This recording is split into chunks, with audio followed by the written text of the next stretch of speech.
बिस्मिल्लाहिर्रहमानिर्रहीम। पंजाब के दारुल हुकूमत लाहौर में तहरीक इंसाफ के टिकट होल्डर इबाद फारूक के 9 साला बच्चे अम्मार इबाद की वफ़ात के बाद सोशल मीडिया पर इस खबर का बहुत शोर है।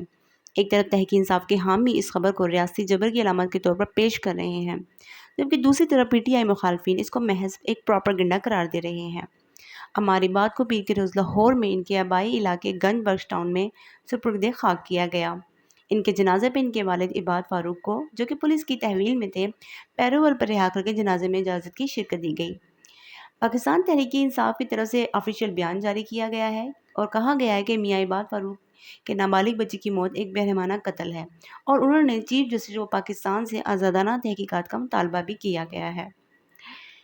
अम्मार इबाद के चचा तसव्वुर चौधरी, जो कि पंजाब के महकमा बोर्ड ऑफ रेवेन्यू के तर्जुमान के फ़राइज़ सर अंजाम दे रहे हैं, उन्होंने कहा है कि अम्मार को किसी किस्म की कोई बीमारी लाहक नहीं थी। वो एक मुतहर्रिक बच्चा था। 9 मई के वाक़यात के बाद पुलिस ने जब 16 मई को इबाद फारूक को गिरफ्तारी के लिए छापे मारे तो बच्चे को दिमागी आर्ज़ा लाहक हुआ।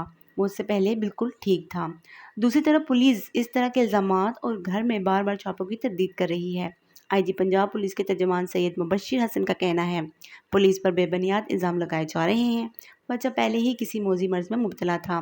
बच्ची की मौत से पुलिस का या किसी और का कोई लेना देना नहीं। अस्पतालों के रिकॉर्ड और मेडिकल रिपोर्ट से तो ये बात किसी हद तक वाज़ह होती है कि अम्मार इबाद एक मौजी मर्ज़ का शिकार थे, लेकिन इनकी मौत किन हालात में हुई, इस पर मुतज़ाद दावे किए जा रहे हैं। इनको एक लाइलाज मर्ज़ SSPE लाहक था, जो कि ख़तरनाक बीमारी है। ये बुनियादी तौर पर बच्चों को खसरे के साथ लाहक होती है और बच्चों को अगर 2 साल से ज़्यादा इसकी उम्र में खसरा का हमला हो तो इस बात के चांसेस होते हैं कि वायरस दिमाग की तरफ चला जाए।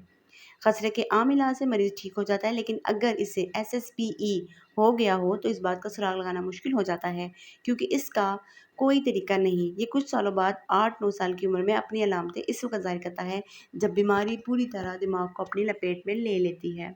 डॉक्टर ने बताया कि इस बीमारी में सबसे पहले बच्चे का समझ बूझ पर असर शुरू होता है। दीगर अलामात भी ज़ाहिर होना शुरू हो जाती हैं। बच्चा अजीब हरकतें करने लगता है और हरकत इसके अपने कंट्रोल में नहीं होती। जल्द ही वो चलने फिरने से भी माजूर हो जाता है।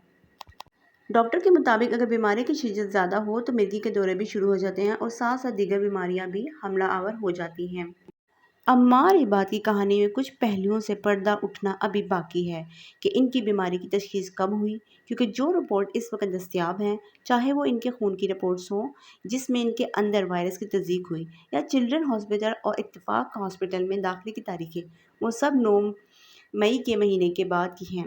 इससे पहले का रिकॉर्ड अभी तक दस्तयाब नहीं है, जिससे ये साफ ज़ाहिर होता है कि अम्मार इबाद जो हैं वो इस बीमारी में पहले से मुब्तला नहीं थे। अम्मार इबाद की वफ़ात के बाद उनके छोटे भाई का कहना है कि जैसे ही हमारे बाबा जेल से रिहा होंगे तो हम ये मुल्क जो है पाकिस्तान को छोड़कर चले जाएंगे। छोटे भाई की वफ़ात की वजह से बड़ा भाई भी बहुत ज़्यादा खौफज़दा हो गया है।